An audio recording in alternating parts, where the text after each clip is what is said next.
नमस्कार दोस्तों, मैं सुप्रिया स्वागत करती हूं आपका डिकोड एग्जाम के डेली करंट अफेयर्स की क्लास में। उम्मीद है आप सभी लोग बहुत अच्छे से होंगे और जोर शोर से अपनी प्रिपरेशन को कर रहे होंगे। और जैसा कि मैं आप लोगों का रिस्पांस देखती हूं, जो मैं क्वेश्चंस पूछती हूं अपने सेशन के दौरान, अपनी क्लास के दौरान, उसका बहुत अच्छे से आप लोग आंसर करते हैं। ये आपकी तत्परता और ये आपकी लगनशीलता मुझे दिखाती है कि कितना आप लोग डेडिकेशन के साथ क्लास कर रहे हैं और क्लास के दौरान पूछे गए प्रश्नों के उत्तर भी दे रहे हैं। तो इसी तरीके से अपनी तैयारी को जोर शोर से करते रहिए। और इसी के साथ आज मैं बात करूंगी 23 नवंबर यानी कि 23 नवंबर से रिलेटेड जो भी न्यूज है, जो भी इवेंट्स हैं जो देश दुनिया में घटित हुए हैं और जहां से संबंधित क्वेश्चंस हमारे एग्जाम में पूछे जा सकते हैं, उन्हीं पॉइंट्स की हम बात करेंगे आज की क्लास में। तो चलिए जल्दी से आप सभी लोग सेशन से जुड़ जाइए, सेशन को शेयर करिए ज्यादा से ज्यादा लोगों को। और जैसा कि मैं आप लोगों से बार बार कहती हूँ, नोटबुक और पेन लेकर के बैठना नहीं भूलें, क्योंकि और भी सेशन के दौरान और भी बहुत सारे इंपॉर्टेंट चीजों को मैं डिस्कस कर रही होती हूँ और आपको बता रही होती हूँ और पूरी संभावना होती है वहां से प्रश्नों को पूछे जाने की। इसलिए कोई भी चीज आपसे ना छूटे, ये मेरी पूरी कोशिश रहती है। तो चलिए जल्दी से आप सभी लोग नोटबुक और पेन लेकर के बैठिए और सेशन से जुड़ जाइए, शेयर भी करिए सेशन को। और हाँ, क्लास स्टार्ट करने से पहले क्लास बात और करूंगी, चैनल को सब्सक्राइब करना और बेल आइकन को प्रेस करना ना भूलें, क्योंकि इससे आप लोग को डेली करंट अफेयर्स की और डिकोड से संबंधित जितने भी और क्लासेस हैं उनकी नोटिफिकेशन आपको प्रॉपर मिलती रहेगी और आप लोग टाइम से क्लास भी अटेंड कर सकेंगे। चलिए देर नहीं करते हैं और अपनी क्लास को स्टार्ट करते हैं। और आज की क्लास में हमारा सबसे पहला प्रश्न है कि निम्नलिखित में से किस उपन्यासकार को वर्ष 2022 का प्रतिष्ठित जीसीवी साहित्य पुरस्कार प्रदान किया गया है? ऑप्शंस आपके सामने हैं, कमेंट बॉक्स में आंसर करिए, वीडियो को पॉज कर दीजिए, कमेंट बॉक्स में आंसर करिए। मैं डायरेक्ट आंसर पे आती हूँ दोस्तों। और आज के इसका जो करेक्ट आंसर है, जो प्रतिष्ठित जीसीवी साहित्य पुरस्कार प्रदान किया गया है, वो किया गया खालिद जावेद को किया गया है। ठीक है, तो ऑप्शन सी जो है वो हमारा करेक्ट आंसर है। आइए इनके बारे में देख लेते हैं। तो इनकी स्क्रीन पे आप इनकी फोटो को देख सकते हैं। ठीक है, ये खालिद जावेद जी हैं, ठीक है, जिनको जो प्रतिष्ठित जेसीवी साहित्य पुरस्कार इस वर्ष का यानी कि वर्ष 2022 का प्रदान किया गया है। इनकी जो उपन्यास है जिसका नाम है द पैराडाइज ऑफ फूड, ठीक है, द पैराडाइज ऑफ फूड, जिसकी इन्होंने रचना किया, जो इन्होंने लेख लिखा, उसके लिए यह सम्मान इनको दिया गया है। कौन सा? जेसीवी साहित्य पुरस्कार 2022 का। ठीक है, इस पुस्तक की बात करें, कौन सी? जो पैराडाइज ऑफ द फूड है। इसको देखा जाए, जो उर्दू से इंग्लिश में जिन्होंने ट्रांसलेट किया उनका नाम है बरन फारूकी। ठीक है, इन्होंने इस बुक को ट्रांसलेट किया था उर्दू से इंग्लिश में। ठीक है, ध्यान रखिएगा, ये बुक जो थी उर्दू में लिखी गई थी। वही बात करें, इसको जो पब्लिकेशन किया यानी कि जो इसको प्रकाशित किया वो है जगरनाट। ठीक है, जगरनाट के द्वारा ये प्रकाशित की गई ये बुक थी। ठीक है, तो ध्यान रखिएगा, वर्ष 2022 का जेसीवी साहित्य पुरस्कार खालिद जावेद को दिया गया, उनकी उपन्यास जिसका नाम है द पैराडाइज ऑफ फूड। ठीक है, अगले प्रश्न पे बढ़ते हैं और अगला प्रश्न है हमारा कि निम्नलिखित में से कौन सा देश आर्टिफिशियल इंटेलिजेंस पर ग्लोबल पार्टनरशिप की अध्यक्षता करेगा? भारत, अमेरिका, ऑस्ट्रेलिया या फिर फ्रांस? कमेंट बॉक्स में आंसर करिए, वीडियो को पॉज कर। ठीक है दोस्तों, तो इसका जो करेक्ट आंसर है वो है डी, माफ करिएगा ए है। ठीक है, भारत ने किया है। तो ध्यान रखिएगा, भारत ने जो है फ्रांस के साथ इस वर्ष आर्टिफिशियल इंटेलिजेंस पे ग्लोबल पार्टनरशिप जो हुई है उसके साथ अध्यक्षता ग्रहण किया है फ्रांस के साथ। आइए इसके बारे में देख लेते हैं। तो एक तरीके से आर्टिफिशियल इंटेलिजेंस पे जो एक ग्लोबल पार्टनरशिप है, जिसको हम कहते हैं global partnership on artificial intelligence, इसकी अध्यक्षता देखा जाए भारत ने ग्रहण किया। ठीक है, भारत जो है इसकी अध्यक्षता करेगा। ये जो डिसीजन लिया गया है, ये टोक्यो, जो कि जापान की राजधानी है, टोक्यो में इसकी बैठक हुई थी। किसकी? Global partnership on artificial intelligence की जो 21 नवंबर 2022 को बैठक हुई है, उसमें इस बारे में निर्णय लिया गया। और यहाँ पे भारत के जो इलेक्ट्रॉनिक और सूचना प्रौद्योगिकी मंत्री हैं, जिनका नाम है श्री राजीव चंद्रशेखर ने फ्रांस से प्रतीकात्मक रूप से अध्यक्षता प्राप्त की है। मोस्ट इंपॉर्टेंट, ध्यान रखिएगा, फ्रांस के साथ जो है अध्यक्षता ग्रहण किया है। किसने? भारत ने। किसके लिए? आर्टिफिशियल इंटेलिजेंस पर ग्लोबल पार्टनरशिप। ठीक है, यहाँ पे बात करें, अगर ये जो पार्टनरशिप है global partnership on artificial intelligence, इसमें देखा जाए ये एक जिम्मेदार और मानव केंद्रित विकास और आर्टिफिशियल इंटेलिजेंस का उपयोग का समर्थन करने के लिए एक अंतरराष्ट्रीय पहल है। ठीक है, तो ध्यान रखिएगा, जो आर्टिफिशियल इंटेलिजेंस है उसका इस्तेमाल एक तरीके से मानव के विकास में किया जाना चाहिए और इसी चीज के लिए और जो इसकी उपयोगिता है वर्तमान में उसके समर्थन करने के लिए इस पार्टनरशिप को बनाया गया था। ठीक है, तो एक तरीके से अंतरराष्ट्रीय पहल है जिसकी अध्यक्षता भारत करने जा रहा है।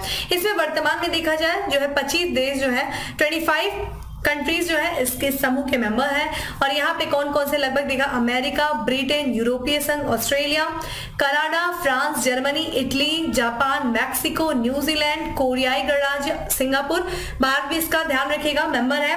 भारत ने देखा जाए एक तरीके से संस्थापक सदस्य के रूप में इस समूह में शामिल हुआ था वर्ष 2020 में। ठीक है, तो ध्यान रखिएगा कौन है भाई, भारत जो है वो global partnership on intelligence, artificial intelligence की अध्यक्षता ग्रहण कर रहा है। किसके साथ, फ्रांस के साथ। ये चीज भी ध्यान रखेगा। ठीक है, टोक्यो में इस वर्ष बैठक हुई थी, जापान की कैपिटल जो टोक्यो, वहां पे इस वर्ष इसकी बैठक की गई थी जिसमें इसकी अध्यक्षता प्राप्त किया भारत ने। ठीक है, चलिए नेक्स्ट प्रश्न पे चलते हैं। नेक्स्ट क्वेश्चन है हमारा कि हाल ही में जारी जल जीवन रैंकिंग में किस राज्य को प्रथम स्थान मिला है। ठीक है, तो जल जीवन मिशन के तहत जो रैंकिंग जारी की जाती है, ठीक है, हर घर में नल की सुविधा, नल के माध्यम से जल की सुविधा, जो कि जल जीवन मिशन का एक महत्वपूर्ण उद्देश्य है जिसको चलाया गया था इसी मिशन को। ठीक है, इसी उद्देश्य की पूर्ति के लिए।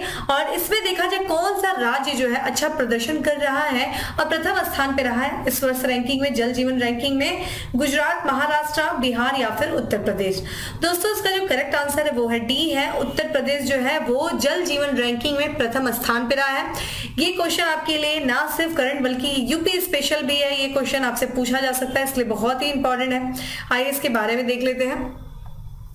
तो जल जीवन मिशन में जो उत्तर प्रदेश ने पहला स्थान प्राप्त किया, पहले स्थान पे है। ठीक है, इस मिशन का जो उद्देश्य है, उस उद्देश्य की प्राप्ति में जो प्रयास उत्तर प्रदेश ने किया है उसके लिए इसको प्रथम स्थान दिया गया है। यहाँ पे जो जल जीवन मिशन की वेबसाइट है गवर्नमेंट ने, उन्होंने रैंकिंग जारी किया है और उत्तर प्रदेश के कई जिलों ने अच्छा प्रदर्शन किया, ये इस रैंकिंग के माध्यम से पता चलता है। ठीक है, वर्तमान में देखा जाए 75 डिस्ट्रिक्ट है किसमें, उत्तर प्रदेश में, और कई जिलों ने जल जीवन मिशन के तहत काफी अच्छा प्रदर्शन किया है। ठीक है, अगर हम बात करें जो है सर्वश्रेष्ठ प्रदर्शन करने वाला जो जिला रहा है, सबसे अच्छा प्रदर्शन करने वाला, तो वो शाहजहांपुर जिला रहा है। ठीक है, और इसने अक्टूबर में आकांक्षी जिलों के साथ साथ सर्वश्रेष्ठ प्रदर्शन करने वाले जिले की श्रेणी में पूरे भारत में शीर्ष स्थान प्राप्त किया। ठीक है, तो पूरे भारत में बात करें जितने भी जिले हो उसमें सबसे अच्छा जो प्रदर्शन करने वाला जिला रहा है वो शाहजहांपुर जिला रहा है, जो कि उत्तर प्रदेश का जिला है। और ओवरऑल अगर हम देखें कि पूरे जल जीवन मिशन के तहत राज्यों में अच्छा प्रदर्शन करने वाला शीर्ष स्थान पे कौन सा राज्य रहा है, वो उत्तर प्रदेश रहा है। ठीक है, यहाँ पे अगर हम बात करें कि जो सर्वश्रेष्ठ प्रदर्शन करने की श्रेणी में दूसरा जिला कौन सा रहा है दोस्तों, तो बुंदेलखंड रहा है। ध्यान रखिएगा बुंदेलशहर रहा है। इसके पहले अगर हम देख रहे हैं तो यहाँ पे शाहजहांपुर जो है सर्वश्रेष्ठ प्रदर्शन करने में पहले स्थान पे रहा है और दूसरे स्थान पे उत्तर प्रदेश का बुंदेलशहर रहा है। ठीक है, और ये काफी तेजी से आगे बढ़ने वाले जिलों में देखा जाए तीसरे स्थान पे बुलंदशहर रहा है। ठीक है, यहाँ पे बात करें बरेली जो कि सबसे अच्छा प्रदर्शन करने वाले जो श्रेणी में देखा जाए दूसरे स्थान पे रहा है, और आकांक्षी श्रेणी में देखा जाए तो तीसरे स्थान पे बरेली रहा है। और तेजी से आगे बढ़ने वाले जिलों की श्रेणी में देखा जाए तो मिर्जापुर जो है वो दूसरे स्थान पे रहा है। तो ये जो रैंकिंग है जल जीवन मिशन जो है, जिसके तहत देखिए जो ये मिशन है जिसका उद्देश्य देखिए क्या है, आप स्क्रीन पे यहाँ पे देख सकते हैं कि pipe to water supply to all rural household by 2024। तो जितने भी जो ग्रामीण क्षेत्र के जो इलाके जो घर हैं वहां पे 2024 तक, ठीक है, नल से जल तक पहुंच को सुनिश्चित करना, ये इस जल जीवन मिशन का उद्देश्य है। जिसकी तरफ देखा जाए जो राज्यों का अपना प्रयास है उसमें प्रथम स्थान पे जो रहा है वो उत्तर प्रदेश रहा है। उत्तर प्रदेश में भी देखा जाए जो सर्वश्रेष्ठ प्रदर्शन करने वाला जो जिला रहा है वो शाहजहांपुर रहा है। ठीक है, कमेंट बॉक्स में आंसर करिए कि जल जीवन मिशन की शुरुआत कब की गई थी, किस वर्ष की गई थी, कहां से की गई थी, इसका कमेंट बॉक्स में मुझे आंसर करिए। और इसके तहत हम देख लेते हैं जल जीवन मिशन जो सर्वेक्षण है 2023 का, उसमें हर जो देश भर के जितने भी जिले हैं उनको विभिन्न श्रेणियों के तहत चयनित किया जाता है। एक तरफ जिले हैं, एक तरफ श्रेणी है, जहां पे देखा जाए जिन जिलों में 100%, ठीक है, यानी कि 100% नल से कनेक्शन वाला जो जिला होगा उसको हम अग्रणी श्रेणी में रखेंगे। ठीक है, ये ध्यान रखिएगा। 75 से 100% जो कनेक्शन रहा है जिन जिलों में उनको हम उच्च उपलब्धि प्राप्त करने वाली श्रेणी के अंतर्गत रखेंगे। वहीं 50 से 25% तक जो है कनेक्शन प्रदान करने वाले जिलों की बात करें तो उनको हम अच्छा प्रदर्शन करने वाले श्रेणी में रखेंगे। और 25% तक जो जिले जहां पे नल कनेक्शन वाला जो जिले बने हैं वो उनको हम आकांक्षी श्रेणी के तहत जो है वो रखेंगे। ठीक है, तो आप मुझे कमेंट बॉक्स में ये आंसर करें कि 100% नल से जल कनेक्शन वाला वाला जिला जो है या फिर राज्य कौन सा राज्य जहां पे हर घरों में नल से जल को सुनिश्चित किया गया है कि हर घर में नल से जल जो है वो पहुंच रहा है, कौन सा ऐसा राज्य है, ठीक है, या फिर जिला है, आप मुझे कमेंट बॉक्स में आंसर करें।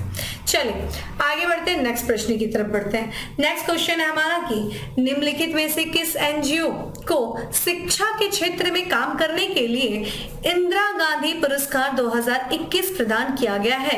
तो ध्यान रखिएगा, एक एनजीओ है, ठीक है, नॉन गवर्नमेंट ऑर्गेनाइजेशन, और उसने शिक्षा जो एजुकेशन के क्षेत्र में जो कार्य किया है उस कार्य को पुरस्कृत करने के लिए उसे इंदिरा गांधी पुरस्कार 2021 प्रदान किया गया है। आपके ऑप्शन आपको स्क्रीन पे दिख रहे होंगे और आप आंसर करिए इसका वीडियो को पॉज करके। दोस्तों जो इसका करेक्ट आंसर है वो है प्रथम एनजीओ को इंदिरा गांधी पुरस्कार 2021 प्रदान किया गया है, ठीक है। और प्रथम जो कि एक एनजीओ है और इसने जो शिक्षा के क्षेत्र में जो बेहतरीन कार्य किया है उस कार्य को सम्मानित करने के लिए इस वर्ष का यानी कि वर्ष 2021 का इंदिरा गांधी पुरस्कार इसे दिया गया है। इस पुरस्कार को देखा जाए जो पूर्व राष्ट्रपति हैं हामिद अंसारी ने प्रदान किया, और विशेष रूप से अगर हम प्रथम की बात करें उपलब्धियों की तो प्रथम ने कोविड-19 महामारियों के दौरान, जब कोविड-19 पैंडेमिक चल रहा था कोरोना, उस दौरान जब स्कूल बंद हो गए थे और स्कूल बंद होने के बावजूद भी इस प्रथम जो एनजीओ है इन्होंने बच्चों की गुणवत्तापूर्ण शिक्षा का पूरा ध्यान रखा, ठीक है, गुणवत्तापूर्ण शिक्षा प्रदान किया उन्हें। और इसी के साथ साथ देखा जाए कोरोना महामारी के दौरान इन्होंने गुणवत्तापूर्ण शिक्षा प्रदान करने के लिए डिजिटल तकनीकी का उपयोग किया था, ठीक है। तो इन्होंने जो अतुलनीय कार्य किया, स्पेशली देखा जाए अगर प्रथम की जो स्थापना हुई थी वो 1995 में इस एनजीओ की स्थापना हुई थी, तब से लेकर जब 25 वर्षों से अधिक का समय एनजीओ ने इस एनजीओ प्रथम ने शिक्षा क्षेत्र में योगदान दिया, गुणवत्तापूर्ण शिक्षा प्रदान करने में इन्होंने महत्वपूर्ण भूमिका निभाई, ठीक है, इसलिए इनको इन कार्यों को सम्मानित किया गया इसके लिए, ठीक है।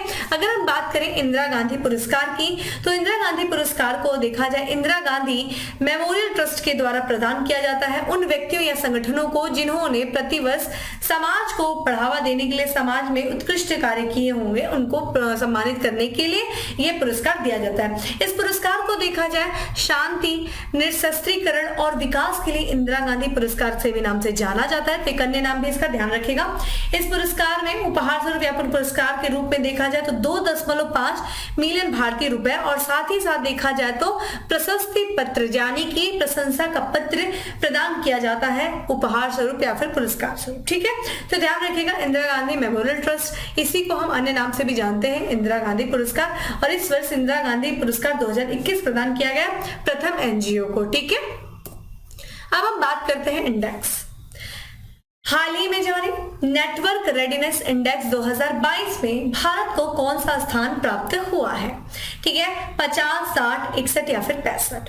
दोस्तों ये जो नेटवर्क रेडीनेस इंडेक्स 2022 जारी किया गया है उसमें भारत के स्थान की बात करें तो यहाँ पे 61वां स्थान भारत ने हासिल किया है, ठीक है।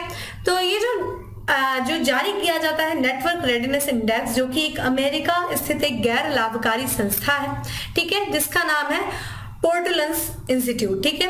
पोर्टुलेंस इंस्टीट्यूट के द्वारा ये नेटवर्क रेडीनेस इंडेक्स जो कि जारी किया जाता है और इस वर्ष जो जारी किया गया 2022 ये इंडेक्स जारी किया गया है। इस इंडेक्स के दोस्तों बात किया जाए, चूंकि बात कर रहा है नेटवर्क रेडीनेस इंडेक्स, अगर आप वर्तमान में देखें तो जितने भी हमारी जो इंफॉर्मेशन होती है, ठीक है, जो कुछ भी आपकी सूचनाएं होती है वो ज्यादातर इलेक्ट्रॉनिक डेटा के रूप में सेव होती है, और इसी इलेक्ट्रॉनिक अगर हम इन डेटा को यानी कि इन इंफॉर्मेशन को अगर हम किसी से शेयर कर रहे हैं, सेव कर रहे हैं, ये ज्यादातर इलेक्ट्रॉनिक रूप में ही सेव हो रहा है। और अगर हम इसे किसी को शेयर कर रहे हैं, मान लीजिए एक कंट्री दूसरे कंट्री को जो इंफॉर्मेशन शेयर कर रही है वो इलेक्ट्रॉनिक माध्यम से क्या कर रही है, शेयर कर रही है, तो इसलिए कंट्री का ये दायित्व बन जाता है कि वो इस डेटा को कितने सुरक्षित तरीके से और तत्परता के साथ, ठीक है, इसको सुरक्षित रखे, और जब भी ये शेयर कर रही हो तो पूरी सुरक्षा के साथ, कि ऐसा ना हो कि हम डेटा को जो है शेयर कर रहे हो और उस दौरान डेटा लीक हो जाए, नहीं, पूरी ये हर देश का दायित्व बनता है कि जब भी इंफॉर्मेशन शेयर किया जाए या उसे सुरक्षित रखा जा रहा हो, सेव रखा जा रहा हो, तो पूरी इस पर तत्परता दिखाई जाए, पूरी सुरक्षा का ध्यान रखा जाए। और ये इंडेक्स यही शो करता है कि कोई देश अपने नागरिकों के डेटा को कितना सुरक्षित और कितना तत्परता के साथ एक दूसरे के साथ शेयर कर रहा है, ये रेडीनेस इंडेक्स यही शो करता है। अगर हम बात करें इस इंडेक्स के बारे में जो कि अभी जारी किया गया है, तो इसमें भारत की जो रैंकिंग रही है, ये इस वर्ष 6 स्लॉट में अपनी स्थिति भारत ने सुधारा है और इसी के साथ साथ भारत वर्ष 2022 में नेटवर्क रेडनेस इंडेक्स में 61वें स्थान पे पहुंच गया है। इस वर्ष देखा जाए भारत का जो स्कोर रहा है वो 51.19% रहा है, जो कि पिछले वर्ष की तुलना में काफी इंप्रूव है। 49.74 से बढ़कर के 2022 में 51.19 हो गया है। ठीक है, इस रिपोर्ट के अनुसार कुछ और भी बातें की गई। इस रिपोर्ट में काफी भारत की तारीफ की गई है और भारत को बताया गया है कि भारत ने AI यानी कि कृत्रिम बुद्धिमत्ता, आर्टिफिशियल इंटेलिजेंस प्रतिभा में देखा जाए तो एकाग्रता में देखा जाए पहला स्थान हासिल किया है। देश के भीतर जो मोबाइल ब्रॉडबैंड इंटरनेट ट्रैफिक है और साथ ही साथ अंतरराष्ट्रीय यानी कि इंटरनेशनल इंटरनेट बैंडविड्थ है, उस पर भारत ने दूसरा स्थान हासिल किया। वहीं दूरसंचार सेवाओं में वार्षिक निवेश और घरेलू बाजार आकार में भारत ने तीसरा स्थान हासिल किया है। ICT सेवा निर्यात में भारत ने चौथा स्थान हासिल किया है और FTTH बिल्डिंग इंटरनेट सब्सक्रिप्शन और AI वैज्ञानिक प्रकाशन में भारत ने 5वां स्थान हासिल किया है। ये इस रिपोर्ट में बताया गया है। अगर हम नेटवर्क रेडीनेस इंडेक्स की बात करें तो ये अलग अलग 4 स्तंभों में जारी किया जाता है। कौन कौन से स्तंभ? प्रौद्योगिकी, लोग, शासन और प्रभाव, इसमें ये जारी किया जाता है। और 58 वेरिएबल में लगभग कितने देशों में? तो 131 देशों में इस रैंक को 131 देशों की रैंक में जारी किया जाता है। तो भारत जो है 131 में 61वें स्थान पे रहा है। ठीक है, तो काफी अच्छी इस बार रैंकिंग रही है भारत की। भारत ने इंप्रूव किया है और भारत की काफी तारीफ भी की गई है नेटवर्क रेडीनेस इंडेक्स 2022 में। कमेंट बॉक्स में आंसर करिए, थोड़ा सा सर्च करिए, दिखाइए मुझे कि पहला जो है कंट्री वो कौन सा रहा है नेटवर्क रेडीनेस इंडेक्स 2022 में। ठीक है, आते हैं अगले प्रश्न पे। नेक्स्ट क्वेश्चन है हमारा कि निम्नलिखित में से किस राज्य में पूर्वोत्तर के पहले यूनानी चिकित्सा क्षेत्रीय केंद्र का उद्घाटन किया गया है? तो यानी कि उत्तर पूर्व के पहले यूनानी चिकित्सा क्षेत्रीय केंद्र का उद्घाटन किया गया है किस राज्य में? तो पूर्वोत्तर का ही कोई राज्य है और दोस्तों इसका जो करेक्ट आंसर है वो हो जाएगा दोस्तों असम। ठीक है, असम में किया गया है पहले यूनानी चिकित्सा क्षेत्रीय केंद्र का उद्घाटन। तो आइए बात करते हैं, चूंकि उद्घाटन हुआ है तो उद्घाटन जो किया गया है ये पूर्वोत्तर के पहले यूनानी चिकित्सा क्षेत्रीय केंद्र का उद्घाटन तो असम के सिलचर में किया गया है। जो सिलचर जिला है किसके द्वारा किया गया है? तो केंद्रीय आयुध और बंदरगाह नौवहन और जल मार्ग मंत्री हैं जिनका नाम है सर्बानंद सोनोवाल। उन्हीं के द्वारा पूर्वोत्तर के पहले यूनानी चिकित्सा क्षेत्रीय केंद्र का उद्घाटन असम के सिलचर जिले में किया गया है। और ध्यान रखिएगा ये उत्तर पूर्व यानी कि पूर्वोत्तर का यह पहला यूनानी चिकित्सा केंद्र है। ठीक है, ये जो पूरा परिसर बन रहा है जिसकी आप तस्वीर स्क्रीन पे देख रहे हैं, इस पूरे परिसर के देखा जाए जो क्षेत्र है वो लगभग 3.5 एकड़ में फैला ये क्षेत्र होगा और इस पूरे परिसर को बनाने में जो निवेश आ रहा है वो लगभग 48 करोड़ रुपए का पूरा निवेश किया जाएगा। ठीक है, अगर हम बात करें, ठीक है, ये जो नवनिर्मित परिसर है इसका यानी कि रीजनल रिसर्च इंस्टीट्यूट ऑफ यूनानी मेडिसिन का ये जो नवनिर्मित परिसर है जिसे देखा जाए जो यूनानी चिकित्सा में अनुसंधान के लिए शीर्ष सरकारी संगठन केंद्रीय यूनानी चिकित्सा अनुसंधान परिषद के अधीन होगा। ठीक है, तो ध्यान रखिएगा जो यूनानी चिकित्सा में जो अनुसंधान के लिए जो शीर्ष सरकारी संगठन क्या नाम है भैया? केंद्रीय यूनानी चिकित्सा अनुसंधान संगठन अनुसंधान परिषद। ये परिषद जो है इसी परिषद के अधीन ये रीजनल रिसर्च इंस्टीट्यूट ऑफ यूनानी मेडिसिन कार्य करेगा, उसी के अधीन होगा। अगर हम बात करें भारत सरकार ने यूनानी चिकित्सा को बढ़ावा देने के लिए एक अलग से परिषद की स्थापना की है जिसका नाम है केंद्रीय यूनानी चिकित्सा परिषद, जो कि देखा जाए अब किस मंत्रालय के अधीन है दोस्तों? तो आयुष मंत्रालय। देखिए आयुष मंत्रालय का फुल फॉर्म देखिए क्या है?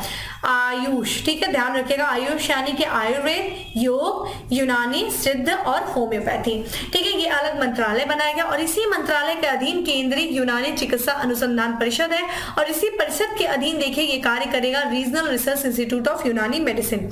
तो पूर्वोत्तर भारत का जो यूनानी चिकित्सा क्षेत्रीय केंद्र बनाया है वो असम में बनाया गया है। यूनानी चिकित्सा यानी कि ये यूनान, ये जो चिकित्सा पद्धति है दोस्तों जिसकी उत्पत्ति देखा जाए यूनान में हुई थी और यूनान के बाद देखा जाए यूनान से ये अरब वासियों के पास गई।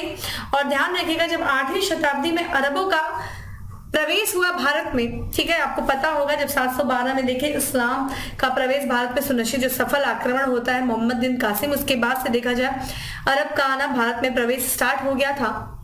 और फिर इन अरब वासियों के ही द्वारा 8वीं शताब्दी में यूनान चिकित्सा पद्धति भारत में है। ठीक है, तो यूनानी यानी कि यूनान के द्वारा, यूनान से अरब के पास, अरब से ये भारत में प्रवेश की 8वीं शताब्दी में। ठीक है, ध्यान रखिएगा, काफी इंपॉर्टेंट है ये मंत्रालय, ये विभाग जिसके अधीन ये कार्य करता है। ठीक है, अब आते हैं अगले प्रश्न पे।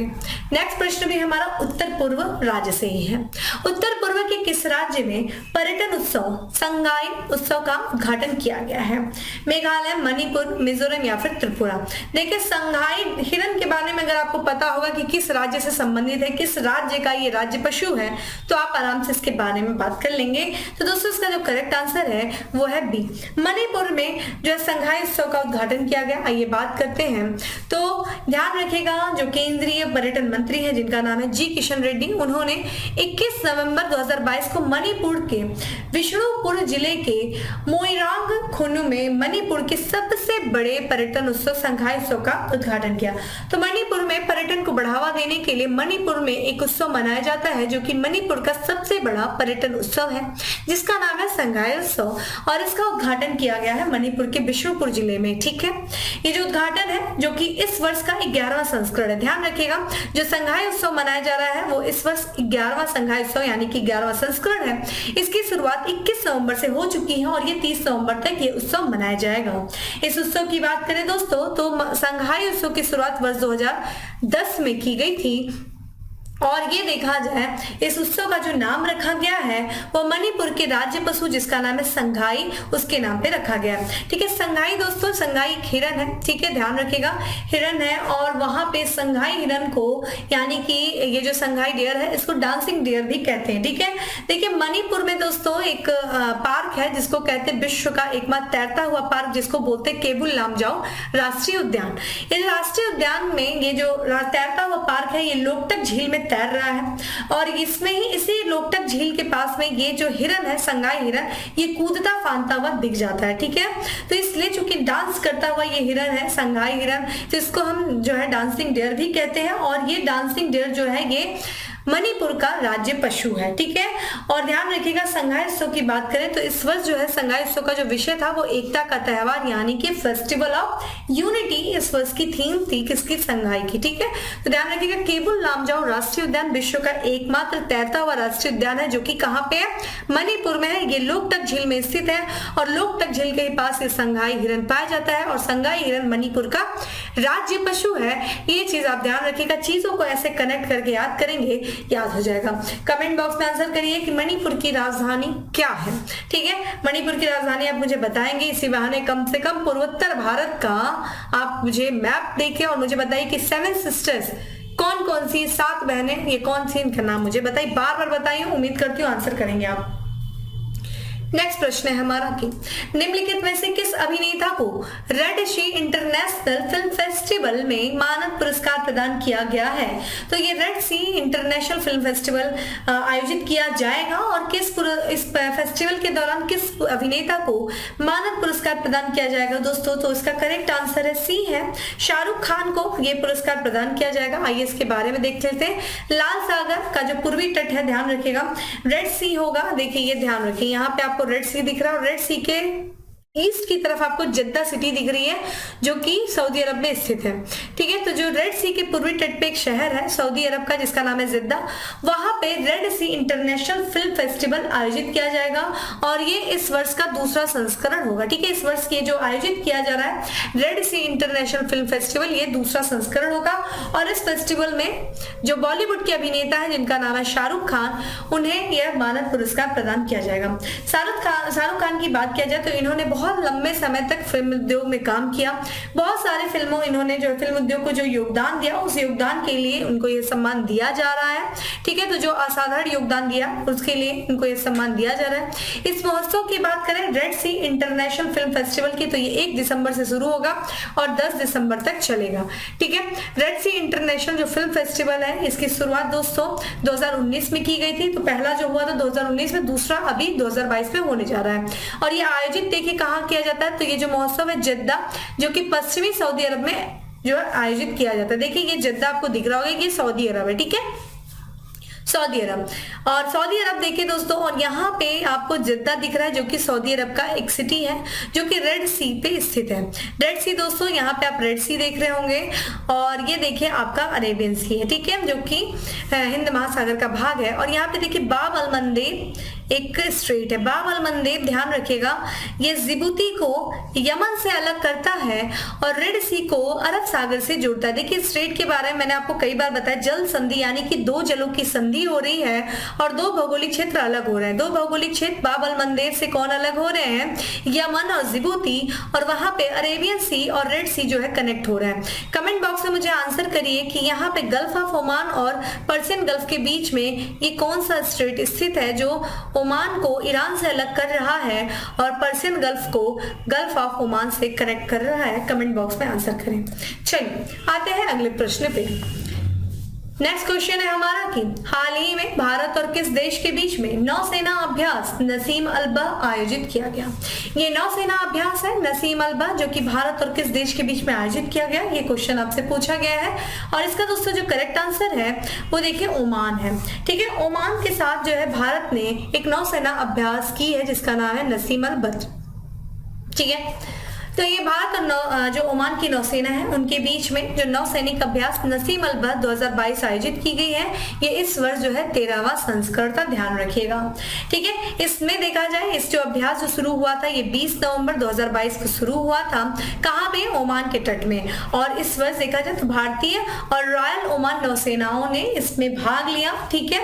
और इस अभ्यास को 2 चरणों में आयोजित किया जा रहा है, जिसमें से पहला चरण होगा बंदरगाह चरण और दूसरा चरण की बात करें तो समुद्री चरण होगा, ठीक है।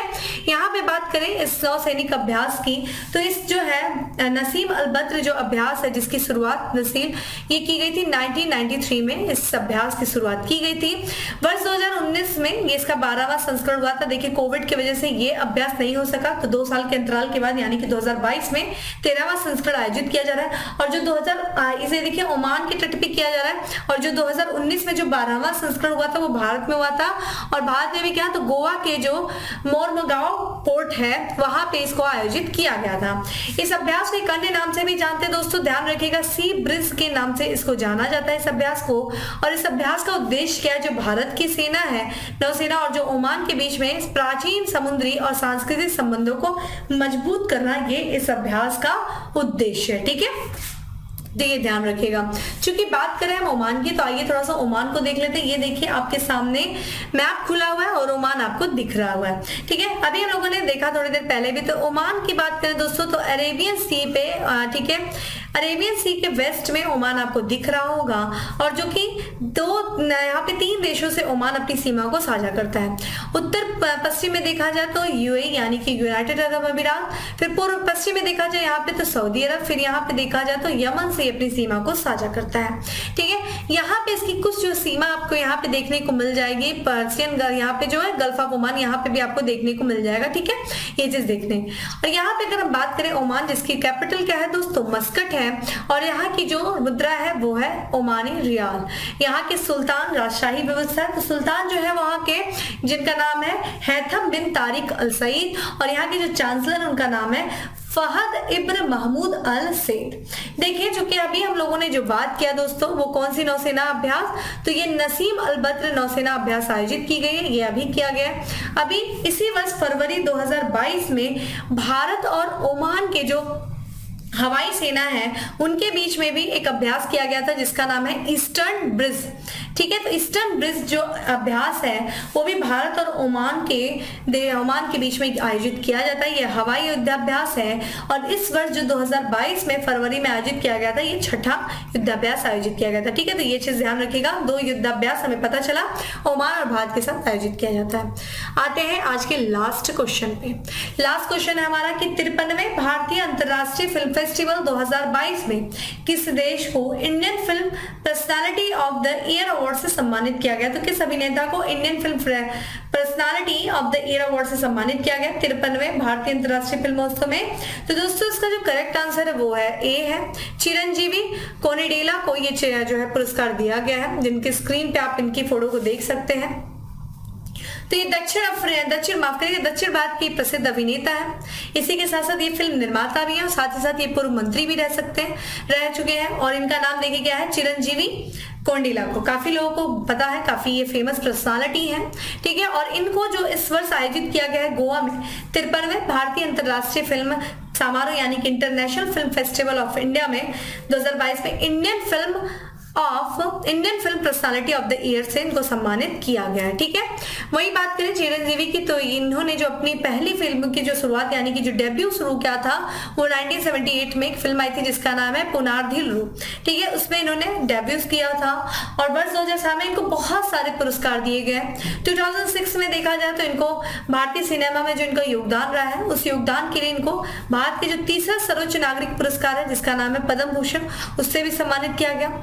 और ठीक है, बहुत सारे अवार्ड इनको मिले हैं। और यहाँ पे जो 53वां भारतीय अंतर्राष्ट्रीय फिल्म जो समारोह आयोजित किया शुरू हुआ था कहाँ पे दोस्तों, गोवा में शुरू किया गया, ठीक है। तो ये था आज का हमारा 10 MCQ। अब आते हैं फैक्ट्स ऑफ द डे पे। फैक्ट्स ऑफ द डे में हमारा सबसे पहला फैक्ट है कि हाल ही में चुनाव आयुक्त के रूप में कार्यभार संभाला है दोस्तों किसने, अरुण गोयल ने, ठीक है। तो ये चुनाव आयुक्त है, कमेंट बॉक्स में आंसर करिए कि मुख्य चुनाव आयुक्त कौन है। अभी हम ही लोगों ने कल ही इसके बारे में चर्चा किया था, ठीक है। अगला है राजस्थान को हराकर 48वीं नेशनल जूनियर वॉलीबॉल चैंपियनशिप के स्वर्ण पदक पर अपना अधिकार कर लिया किसने, हरियाणा ने कर लिया, ठीक है। तो हरियाणा ने जीता है राजस्थान को हरा करके नेशनल जूनियर वॉलीबॉल चैंपियनशिप में स्वर्ण पदक। खादी और ग्राम उद्योग के मुख्य कार्यकारी अधिकारी के रूप में किसने कार्यभार संभाला है, तो विनीत कुमार ने कार्यभार संभाला है। वही बात करें महाराष्ट्र को 7 विकेट से हराकर क्रिकेट बाधिर टीम ने T20 राष्ट्रीय चैंपियनशिप 2022 ट्रॉफी अपने नाम किया किसे, हरियाणा बधिर क्रिकेट टीम ने किया, ठीक है, महाराष्ट्र को पराजित किया। वही अंतिम हमारा फैक्ट ऑफ द डे है कि सर्बियाई खिलाड़ी जिन्होंने नॉर्वे के कैस्पर रूट को हराकर रिकॉर्ड 36 बार एटीपी फाइनल एकल खिताब जीता है, किसने जीता है, नोवाक जोकोविच। ध्यान रखिएगा नोवाक जोकोविच सर्बिया के हैं और नॉर्वे के कैस्पर रूट को इन्होंने हराया है, ठीक है। तो दोस्तों ये था हमारा 10 MCQ। उम्मीद है आप लोगों को अच्छा लगा होगा, अच्छा लगा है तो लाइक करिए, ठीक है। जो क्वेश्चन पूछा गया है वो कमेंट बॉक्स में उनका आंसर करिए, मैं देखती हूँ, ठीक है। आप लोग का जब भी टाइम मिलता है मैं उसका रिप्लाई भी करती हूँ। बाकी उम्मीद है आप लोग अच्छे से प्रिपरेशन कर रहे हैं, ये मुझे पता है, आंसर आपके बताते हैं मुझे। और बाकी अपने नोट्स भी बनाते रहिए, जो भी इंपॉर्टेंट लग रहा हो उसके अच्छे से शॉर्ट नोट बना करके रिवीजन करें, क्योंकि एग्जाम जैसे से आता है टाइम बहुत कम हो जाता है, तो टाइम कम समय में हमें ज्यादा पढ़ना होता है, इसलिए अपनी की नोट्स बनाना शुरू कर दीजिए। बहुत दिन अब नहीं है एग्जाम में आपके, तो तैयारी अभी से शुरू करिए, ठीक है। बाकी फिर इसी तरह हम लोग डेली करंट अफेयर्स की क्लास में मिलते हैं, फिर मिलते हैं नेक्स्ट सेशन में। तब तक के लिए bye, have a good day, stay safe and stay happy.